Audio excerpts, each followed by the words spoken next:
Welcome. In today's video, we're going to be adding a couple of these Derale oil coolers to the truck for the engine oil and the transmission. So let's get into the install.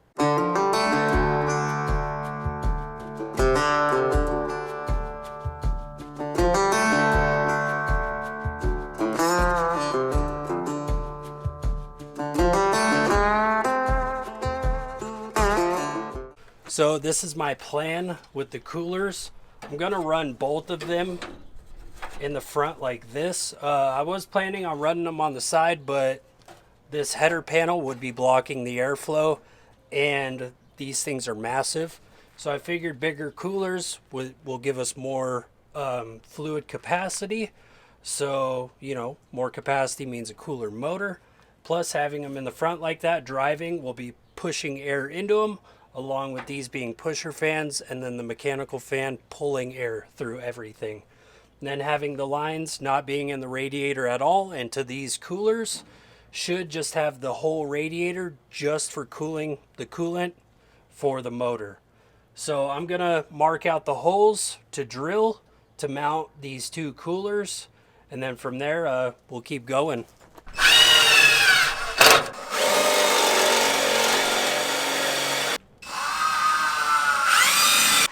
All right, we got those just kind of bolted in there. I mean, just finger tight on the back side with the nylock nuts. So now that that is in place, I have more of an idea on, you know, how it looks in there. So now the next step is I'm gonna crawl underneath the truck and drain the oil out of the oil pan, just so when I remove the old cooler lines on the side of the block, it doesn't make a big old mess. So that's my plan for now. Remove that oil, or, you know, drain that oil, and then from there we can start mocking up some oil cooler lines. Well, there is the old oil cooler lines. Got them off the block, and this side is the engine side of the oil cooler lines, and they thread into these brass fittings that go straight into the block. These are 15/16, so you need a 15/16 wrench for that. And then to undo the oil cooler line fittings, or I'll show you on this side, to undo the fittings from the radiator side and the block side, you need a 3/4 inch wrench. So if you have those two, you could take off the oil cooler lines off the block, and then you need to remove these brass fittings. For what I got is 3/8 to 8 AN, or -8 AN or 8 AN 90-degree fittings. These will thread right into the block after I put some Teflon tape on them. They'll thread right into the block, and then the new hoses, with whatever angle fitting I go with, will go onto the AN side and then run to the Derale cooler. So my next step is I'm going to throw some Teflon tape on these, and then while I'm in there, I'm going to put some oil in the new filter, and I'm going to get all that in the truck. And then we are good to go to start mocking up some oil cooler lines. All right, it's the next day and we're building hoses. These are the oil cooler hoses, and this hose came in a single 20-foot piece. And I figured I'm just going to cut it in half so I have more than enough for each line. And then if there's only a little bit left over, I could coil it up and put it somewhere. If not, I could just cut the excess off. And what I did from the directions is I put about 10 to 20 layers of electrical tape on the spot I was going to cut. And then you could either use a hacksaw, or I used a grinder with a cutting wheel to cut the ends of the hose, or to cut the spot on the hose where the electrical tape is. And then from there, what I'm going to do is take the fittings that I figured out to work on the bottom of the truck, put them on the ends of the hoses, run the hoses up, route them the way I want to the cooler, and then from there we'll get the other fittings on for the cooler end and get those connected. Well, we got the ends on the hose all good to go, nice and tight. They both swivel. I mean, they're not perfect because I didn't have the wrench for this larger side, but wrapping a rag around it and then using a pair of vice grips actually worked out pretty well. So I'm going to route these through the engine bay and get them down near the block. Then from there, we'll get them tightened on there. I'll show you kind of what it looks like. Here we are underneath the truck. I have the 90-degree fittings coming out of the block, and then I have the ends of the hoses connected and as tight as I could possibly get them. How the original hoses were ran, they ran kind of by the exhaust manifold right here. I wasn't really a fan of that, so I just ran them up the back side of the firewall. The last thing I need to do is just put the filter in place, and then we are good underneath the truck. Alright, I got the line secured right there, and then the hose did come with a couple of those clamps. So I put one back there to help hold it in place. Just need to figure out a way to secure it right here on the fender. I'm not entirely concerned about it, but I will figure something out for over there. Got the, the classic zip tie holding that in place. Got the other clamp right here holding that. Then I'm going to run the hoses through here, but what I did in the meantime to help protect it is I took a piece of, gosh, what is this, 3/4 inch hose, and I just cut it every 1 to 2 inches to make it fit around here to help protect the hose as it's coming through this hole in the radiator support. And that's how that rubber hose looks on there with the lines running through it. Then 10 feet is the perfect amount because it lines up pretty well with the cooler. So next step is I'm just going to put the fittings on there. I'm just going to put some straight fittings. These little guys, like what I have on the block, just put it on there, and then we are good to go, other than putting the oil filter on and wiring up the cooler.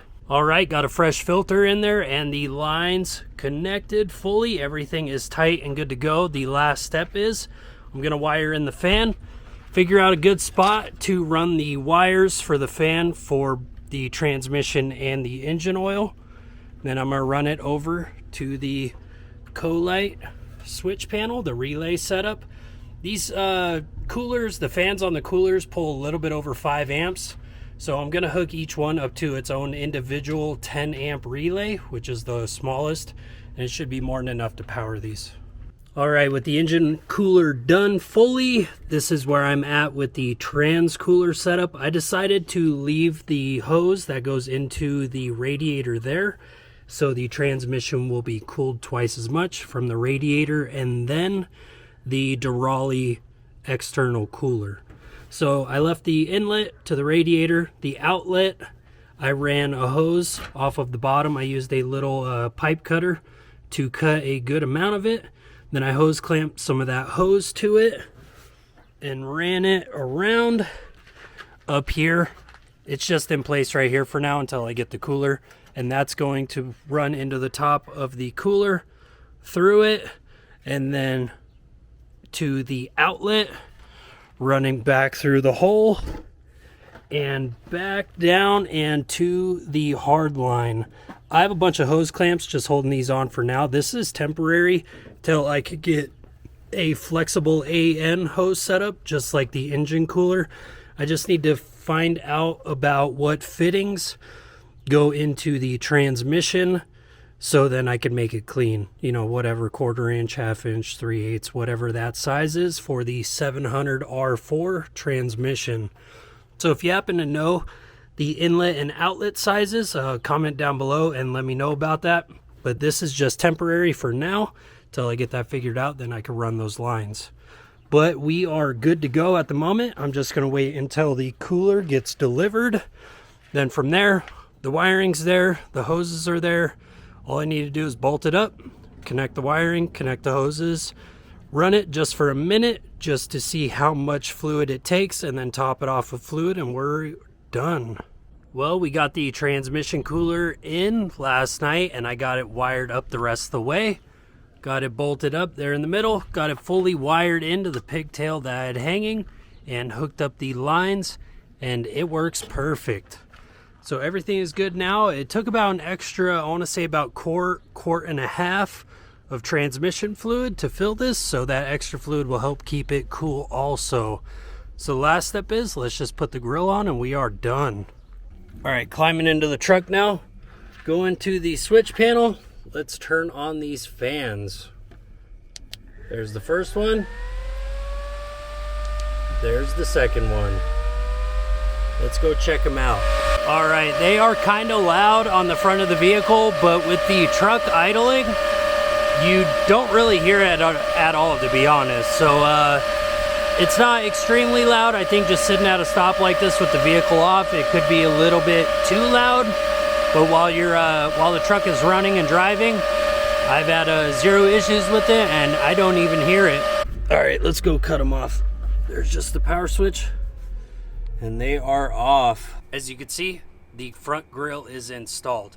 I've had zero issues with this setup so far in the days I've been driving it to work and back, testing it, and the truck has actually been running a couple degrees cooler. So that might be because the engine oil isn't running through the radiator at all, and these pusher fans on the front are pushing the air through while the mechanical fan is pulling the air. So if you want to do this setup on your vehicle, you know, Jeep XJ, whatever vehicle you have, your SquareBody, anything like that, I will have links to these products down in the description below, so you can recreate my setup on whatever vehicle you want to do it to. And if you've gotten this far, I really appreciate it, and I'll catch you guys in the next video. Bye, you guys.